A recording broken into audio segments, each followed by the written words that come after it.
আমি বহুদিন আগে আমার এই চ্যানেলে দুটো ভিডিও দিয়েছিলাম। ভিডিও দুটি আজও আছে, আপনারা ইচ্ছে করলে দেখে নিতে পারেন। একটি ভিডিওতে আমি বলেছিলাম আরজি কর মামলায় দোষীর ফাঁসি হবে না, যাবজ্জীবন কারাদণ্ড হতে চলেছে। আরেকটি ভিডিওতে বলেছিলাম শ্রী বিকাশ ভট্টাচার্য মহাশয় সুপ্রিম কোর্টে যে পয়েন্টটি তুলে ধরেছেন সেটি প্রমাণিত হলে সকলের চাকরি চলে যাবে। দুটি কথাই মিলেছে এবং তাতে আমি একটুও খুশি নই। আমার কথা না মিললে আমার থেকে খুশি কেউ হতো না।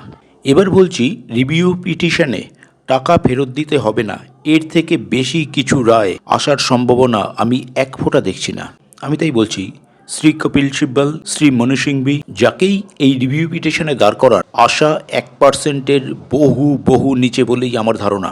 এর কারণ এটা অ্যাপিল না, রিভিউ পিটিশন। আমার বুদ্ধি শুনলে আপনাদের বলবো, এই রায়কে ক্যাপিটাল পানিশমেন্টের সঙ্গে তুলনা করুন, যেখানে নৃশংস খুনিদেরও ফাঁসির অর্ডারের পরিবর্তে প্রাণ রক্ষা করবার চেষ্টা করে সুপ্রিম কোর্ট, সেখানে বিনা অপরাধে কিভাবে ফাঁসির সমতুল্য অর্ডার দিতে পারে সুপ্রিম কোর্ট?